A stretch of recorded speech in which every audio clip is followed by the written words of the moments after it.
श्री साईराम मु श्री कृष्णचंद्र शतपथी। प्रिय दर्शक बंधु आज जाना साप्ताहिक राशिफल 21 एप्रिल रु 27 एप्रिल 2025।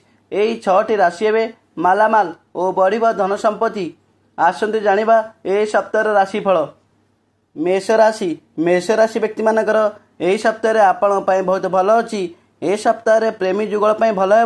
व्यवसाय और वाणिज्य मध्यम धरण रयर परिमाण स्थिर चाकरी क्षेत्र सफल पाइबे। सप्ताह मध्य भागे भ्रमण जोग रही। शरीर आपण भल ए सप्ताह आपण देखि चाहि खर्च करूँ। वृष राशि व्यक्ति मानकर ए सप्ताह आपण मध्यम फलप्रद हे। विवाहित लोक मैंने घर जीवन खुशी रे और प्रेम जनित समस्या सफल मिल। व्यवसाय और वाणिज्य लाभवान हे। चाकरी क्षेत्र उच्चष्ट व्यक्ति प्रशंसा पाइबे। आयर परिमाण वृद्धि हे। आपण स्वास्थ्य प्रति जत्न नियंतु। छात्र छात्री माने विद्या क्षेत्र उन्नति करेंगे।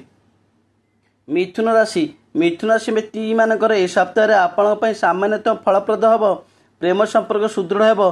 व्यवसाय वाणिज्य मध्यम धन आयर परिमाण स्थिर चाकरी क्षेत्र मध्य स्थिर आपण शरीर भल देखि चाहि खर्च करूँ नचेत खर्च परिमाण वृद्धि घटव। कर्कट राशि व्यक्ति मानकर ए सप्ताह आपण मध्यम फलप्रद हे। प्रेम जीवन खुशी व्यवसाय वाणिज्य लाभवान हे। व्यय अपेक्षा आय अधिक हे। चाकरी क्षेत्र में भल फल हे और प्रमोशन सहित स्थानांतरित जोग रही।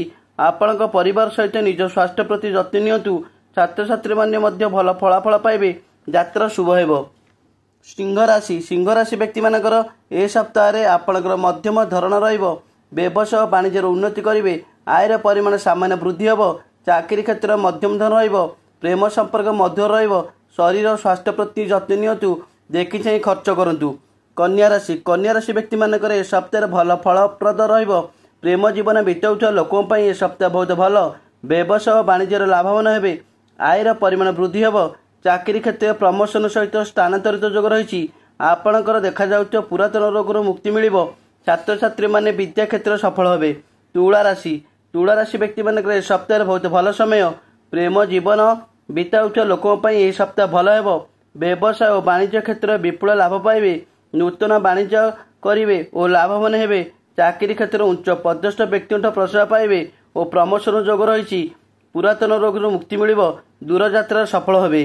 बिछा राशि व्यक्ति मानकर ए सप्ताह सामान्य आपण फलप्रद प्रेम जीवन बिताउଥିବା व्यक्ति संपर्क भल व्यवसाय वाणिज्य क्षेत्र सफल हे। आयर परिमाण स्थिर चाकरी क्षेत्र भल आपण स्वास्थ्य समस्त भल छात्र छात्री माने विद्या क्षेत्र सफल हे।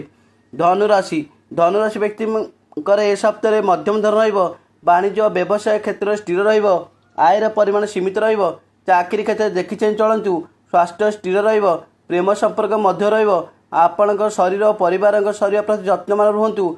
छात्र छात्री माने उन्नति करेंगे। मकर राशि व्यक्ति ए सप्ताह आपणकर बहुत भल समय अच्छी। तुमे तुमर क्यारियर भल प्रदर्शन कर। तुमर कठिन परिश्रम जो सब क्षेत्र उन्नति करेंगे। आपण परिवार और जीवन साथी सहित भल संपर्क व्यवसाय और नूतन वाणिज्य लाभवान हे। आयर परिमाण वृद्धि हे। आपणकर पुरातन रोग मुक्ति मिल। छात्र छात्री माने उच्च प्रशंसित हे। कुंभ राशि व्यक्ति ए सप्ताह तुमे तुमर कार्य सफलता पाइब। आपण निज क्यारियर सफल हे। व्यवसाय वाणिज्य क्षेत्र सफल हे।